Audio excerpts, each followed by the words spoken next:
Народ, всем привет! Наконец-то, Костян, я так рад тебя видеть. Я так рад тебя... Вот так. Если кто не в курсе, мы со Шри-Ланки-то вылетели пару месяцев назад, но я-то вылетел в Питер, а Костян вылетел во Вьетнам. Вот, и собственно он такой, ну я там прилечу, потусил там. Видосиков попилил.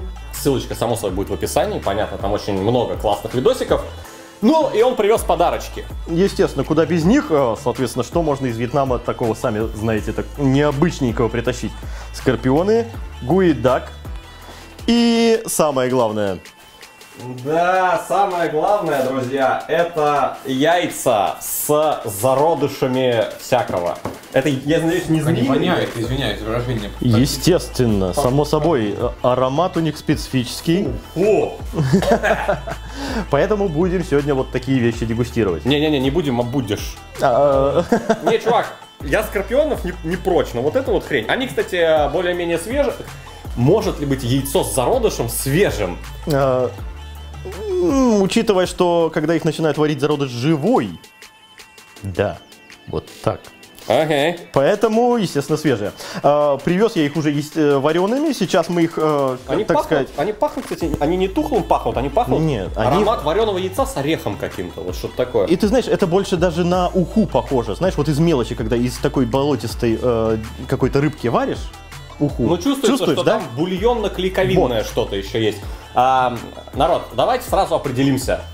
Если вам виды всяких скорпионов, зародышей, утят и прочего, если вам это бьет по нервам, пожалуйста, закройте данное видео. То есть, если мы увидим, то есть комменты из серии «О боже, я упал в обморок, когда это увидел», мы не принимаем. Ну да, дисклаймер. Все, до свидули. Остальные смотрят. У меня на самом деле родичи, бабушка с дедушкой всю жизнь, когда я в деревне жил, они выращивали всяких утят, кур. Ну, да. Знаешь, там яйца сразу не собрал, потом разбиваешь. Так и это наши собственные, кроме перепелиных. То есть у нас в этом самом, значит, во Вьетнаме хозяйство, и, соответственно, утки и куры. Это нашинские. Нашинские, родненькие. А спонсор видосика всем уже вам давно знакомые cheesecake.ru. Сразу оговорюсь, когда мы снимаем рекламу Cheesecake.ru, они всегда присылают мне в подарок вот такие офигенные тарталетки. О, они здесь в коробочке. И я такой, пришлите, пожалуйста, 3 коробки. Они такие, ну зачем для съемки 3 коробки? Я такой, ну... Мало ли что-то помнется. Ну, вы знаете, что-то помялось, там, упала, там, вишенка какая-нибудь, значит, клубничка. На самом деле, я просто все сжираю. Достаточно быстро. 3 коробки я съедаю за 1 день. Видимо, со мной что-то не так. Просто эта штука очень вкусная. Ну и само собой, все уже прекрасно знают, что такое cheesecake.ru. Это доставка тортиков, пирожных, мороженого и обалденных чизкейков. Самых вкусных чизкейков, которые я вообще пробовал за всю свою жизнь. Они реально чизкейки. Не типа там просто творог накидали, а типа реально чизкейки как надо, какие они должны быть. Ну и при заказе от 1990 рублей до 1 июня скидка 40%. И, между прочим, такие тарталеточки дают в подарок. Ну а после 1 июня скидочка все равно остается 40% по промокоду Обломов6. Промокод Обломов6. Вводим, получаем супер скидку на тортики. Ну и не только на тортики, на все. Ну и супер важно, кому нужно срочно? У кого день рождения сейчас, у кого там, не знаю, девичник, мальчишник, свадьба. Вот сейчас надо супер вкусного быстро. У них есть доставка день в день. То есть вы такие, мне надо, вам уже везут. Эта услуга стоит всего 350 рублей по Питеру и 400 по Москве. Доставляют буквально за 2-3 часа. Ссылочка находится в описании. Ну и огромное им спасибо, как всегда. С чего начнем? Давай мы их вытащим, они да, чуть-чуть подостынут. Подостынут, а мы пока что... Скорпиончиков и буйдаков. Ага. Выглядит как... Смотри, вот это подписанные, это куриные. Ага. Это куриные. Не подписанные утиные, соответственно. Ага. А, погодите, они чистятся нормально? Их надо в ледяную воду класть? Нет, будет нормально все чиститься, потому что там, понимаешь, уже внутри сформированная очень суровая пленка. То есть я когда это самое пробовал первый раз, очень сложно разбить яйцо. То есть там действительно уже, понимаешь, раз это зародыш, он уже такой в коконе как бы. Ну, вот, поэтому очень мощная скорлупа, она изменяет свою структуру, потому что, ну что, ему скоро рожаться, правильно? Слушай, поэтому, расскажи, пожалуйста, какая у этих штук история и когда, собственно, это решили вообще? Как кто-то решил, эй, отлично, это же зародыш, давайте его Давайте съедим. попробуем. Это зачем? Ну, как прям впервые кто-то решил это съесть, я не знаю, честно говоря, не знаю. Свечку не держал. Да, в тот момент, где-то 1000 лет назад, это самое, знаешь, еще было с этим не очень, со свечками. Но, соответственно, основная их цель призвана к тому, что раз это молодой организм, следовательно, в нем много жизненной, как говорится, силы. И я думаю, корни растут именно из этих понятий. А главное, на что они влияют, это на мужскую и в том числе женскую потенцию, кстати. Но, а как это вообще может? Бляха, муха, фу! Кусаются? В них яда-то нет уже? Понимаешь, после фритюра весь яд, конечно же, уничтожен. А так я их вместе с жалами варил. Вот здесь, видишь, жало. А эти жала, их типа можно есть, в принципе? Ну, яда там уже, естественно, никакого нет. Потому что термообработка была сумасшедшая. Фритюр, кстати, вот как они шкварчат, можете сейчас посмотреть. И вот возвращаясь к вопросу о потенции мужской, в том числе женской, естественно, раньше медицина, вы же понимаете, какая была, ее не было. Поэтому, да, естественно, для того, чтобы воспроизводить как можно больше потомства, вот для этой, значит, цели и использовали вот эти зародыши. Они очень, как сказать, питательны и обеспечивают тебе необходимую, как это сказать, я не знаю, правильные слова, сложно подбирать. Когда приезжаешь в Азию, ты понимаешь, видимо, это работает. Ну да. Сколько их там? Да, у жены, она здесь сидит, соответственно, у отца 7 братьев. А по скорпионам что? А по скорпионам это, значит, достал в ресторане, ей была возможность наловить самому, вот, но, соответственно, знаете, я что-то не рискнул, поэтому я взял в ресторане, вот, и... Пожалуйста, вот после этого фритюр и готово. Ну и чтобы они доехали и не испортились, там внутри чуть-чуть мягкого, я вот их решил в масло запихать. Ну все-таки сутки лететь, знаете, такое дело. Ладно, давай пробовать. Я чтобы не упасть в обморок, присяду. Так, давай я клешню вот отломаю. Потому что клешня, ты же понимаешь, это сплошная такая мощная очень штука. Ну, вот, ноги тоже можно отломать, а вот брюшко как раз сейчас и заценим.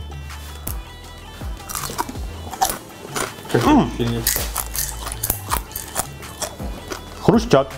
Знаешь, такого плана, как... помнишь, мы с тобой в Тае пробовали всяких кузнечиков.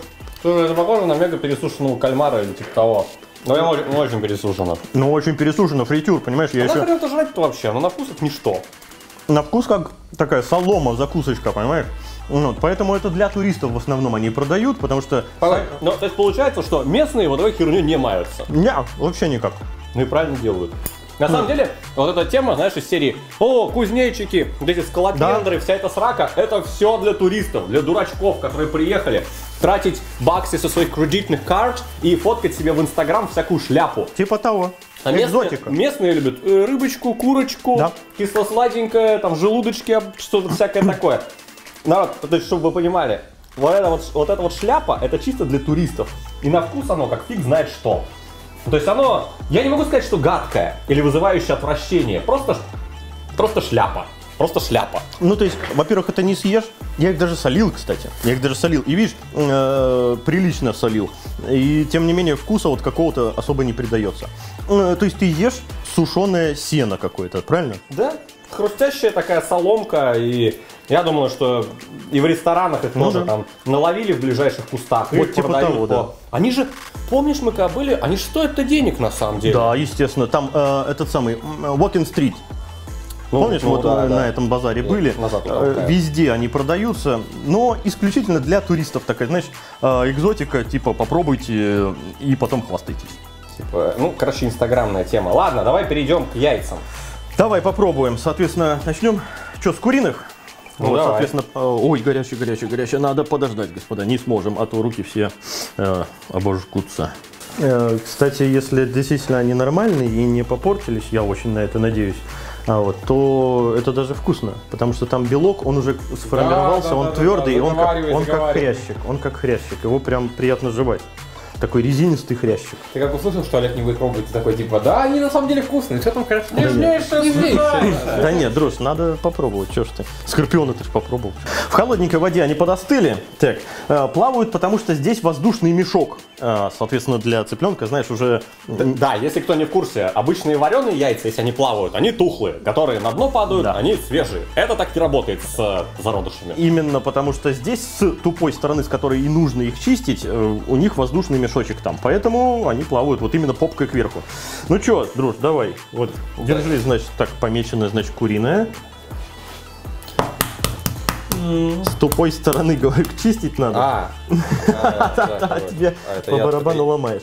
Так, все, и вот, значит, вот это я тоже беру. О, давай. Бляха-муха. Вот, смотри, вот, с тупой стороны его чистишь. все, я понял идею. Полноценненький товарищ там.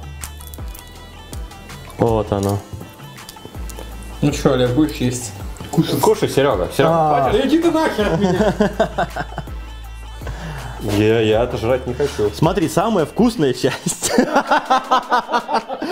этого, это вот этот твердый белок. Ну вот, внутренности даже для меня слегка сомнительная вещь. А вот, желток, который стал твердым, он тоже вкусненький. Ну, естественно, кишочки, ты что хотел? Конечно, все, уже полноценная штука. Я, короче, откушу, вот только белок откушу. Ну вот ту самую приятную часть. Так, давай, я вот желточек, соответственно. Вот желток мне нравится. Это полноценный желток. Знаете, как вкрутую сваренный, но потверже. Да, белок как белок. Я, правда, откусил вот столечко и больше не хочу. Но я полноценно съел. Вот. Прям очень-очень вкусненько. Нет, смотрите, он реально это ест, это чтоб вы не думали. Не, ну а что такого? Это вполне себе сформированная такая штука. Я их, понимаете, их очень часто есть нельзя. Типа 2 раза в неделю максимум. Почему? Они ядовитые? Холестерин. Очень много холестерина в нем. Поэтому, кто заботится о своем здоровье, кушать много их нельзя. Вот. Но в то же время во Вьетнаме я их кушаю, ну, раз в неделю примерно. Потому что у меня жена их любит, она притаскивает вечно, постоянно. По классике вьетнамской их кушают с соусом. Их кушают с соусом, такой специальненький готовится. Кстати, мы его привезли, соответственно, друж, давай с соусом. Это уже полумясо. Это сформированное мясо цыпленка. Ну, естественно, здесь где-то и клюв должен обитать вместе с лапками. Бляха-муха. Так, вот самодельный соусец. Я, честно говоря, каюсь, не посмотрел, как готовится. Вот. Но с ним должно быть прям вот совсем вкусно. Здесь сейчас могу сказать, какие вещи. Точнее, на экране будет написано. Слушай, ну, остренькая, Кисленькая. остренькая штука такая, не уксусная, а по-хорошему кисленькая. Она подойдет к... чеснок. Чесночная, да, вкусно. Ну, желток есть можно. Желток похож на обычный вареный желток. Да. Я просто, как человек русский, я не могу понять, зачем, если можно съесть обычное яйцо. Ну вот здесь, понимаешь, вот прикол именно вот в этих внутренностях и, соответственно, в уже сформировавшемся, значит, товарище, который дает тебе силы, и с утра съел, и как бы на весь день ты, значит, обретен. Да, и давай, кстати, эти самые, да, перепелиные. Здесь, я так мыслю, без разницы, с какой стороны. Давай тоже почищу. Вот, видишь, чем отличается? Смотри, какая мощная шкура. Ага. Вот об этом и речь. Что это за гомункул? Серега, хочешь? Я не буду это есть, чувак, это очень странно. Извините за мат, чуваки, но это прям очень странная херня. Я не знаю. Вкусняшка. Так, это я съем полноценно вместе со всеми, вот как и положено. Так, только скорлупу сниму. Вот, ага, все. Скорлупу вот не хочу, а остальное хочу. Так, чуть-чуть соусец. Оп. Резиновый такой хрящичек. В нем есть свой определенный шарм. Ладно, чувак, что у нас здесь? Здесь тебе подойдет.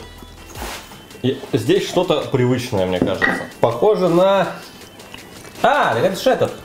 Морской писюн. Правильно, правильно понимаешь, 2 вида. Соответственно, вот с коричневой, так сказать, оберткой, это щупальца его, знаешь, которые вылазят. Да. Это тело. Это я съем. Да, это моллюск, вкусненький. Я его зафритюрил довольно круто. Кальмарчик такой, но со своим привкусом. Да, у него очень сладкий. Сладость есть? Да. Осталась сладость. Сладенький. Давай-ка мне тоже, я тоже хочу эту штуку. Сладенький кальмар. Ноль вопросов. Из-за фритюра слегка резиновый, но я боялся, понимаете, что, ну, не доедет. Сутки все-таки, да? Не, все нормально с ним. Ну, вот. Отлично. Соответственно, честно говоря, я боялся очень сильно за яйца, что они не доедут. Но, как видите, все в порядке. Короче, какой вердикт? Как я всегда говорю во многих своих видосах, для нашего человека это, конечно, странно. Не, что осуждать? Ну, у нас едят цыплят, у них едят цыплят яйца, типа, ну... Запросто. То есть маленькие курочки, корнишоны, знаешь, ну... Корнишончики, он да. недавно родился, то же самое, понимаете? Но здесь еще чуть-чуть пораньше. Да, пожалуйста. Ханжествовать мы не будем. Абсолютно. Угри негодуя. В целом вердикт какой? Скорпионы ни о чем. Солома. Просто солома для туристов. Абсолютно, да. Буйдак отличный. Это как хороший такой кальмар с отличающимся вкусом. Не просто кальмар. Да. То есть и здесь, Сладковатый. как сказать, он действительно очень сладкий. Его обычно не фритюрят, конечно. То есть минуту отварил и кушаешь. Тогда, ну, совсем другой вкус. Слушай, я бы его в виде сашими попробовал бы свежим. Именно, понимаешь, то есть, ну, как я привезу сюда, Ну, не понятно, доедет да, сашими, к сожалению. Будет возможность, конечно, попробуем, значит, свеженького, очень хорошего. Соус острый, прекрасен. Я бы с удовольствием его, собственно, с удовольствием его и... Такая срирача домашняя, знаешь. Да. Кстати, вот правильно ты говоришь, именно его мне и напомнило. Что касается самого яйца, ну, желток обычный. То есть вот как вы кушаете крутой желток, да, собственно, так это и есть. Желток на 90% просто желток. Вот. А белок в свое время это очень такая резиновая штука, уже очень-очень резиново-хрящиковая. То есть вот белок уже никакого отношения к вареному белку не имеет. Ну а что тебе по вкусу сами сенсы? Это, понимаешь, это бесформенная и не особо какая-то вкусная часть. То есть она неприятная на языке. То есть консистенция, ты же видишь. Ну, вот, то есть, как бы вот я и говорю, для нашего человека это weird по-английски, странное. Надо это отправить этому чуваку, Red 21. Да, кстати, челлендж такой, сожри-ка. А ты подожди, так в теории, если человек такой хочет попробовать у нас, то он тоже может достать же. Ну, в инкубаторе. Слушай, на каком... На ферму, если приехать на какую-то, сказать, ребята, где у вас, значит, зародыши уже типа есть, и которые, ну, как бы, знаешь, они должны были, по идее, недели через 2, соответственно, проклюнуться. Ну, вот. Но у них судьба вот получилась вот такая. Это печаль. Это печаль. А с вами был Костян. Славный дружа Обломов. Костян наконец-то приехал из Вьетнама, кучу привез разного клевого контента, поэтому ссылочка будет в описании, там все это дело можно посмотреть, Да. увидеть, как ты там выращивал драгонфрукты. Да. Вообще кучу клевого контента по ссылочке в описании. Огромное спасибо всем, кто ставит пальцы вверх, подписывается на канал Костяна и всякое такое. Я эту хрень не буду больше в жизни есть, потому что, даже, знаешь, не из-за вкуса. Она вот не мерзкая, типа, фу, тухлять, но просто, странно. Странная. И мы не осуждаем, просто странно. Ну вот у каждого свои традиции. Всем пока.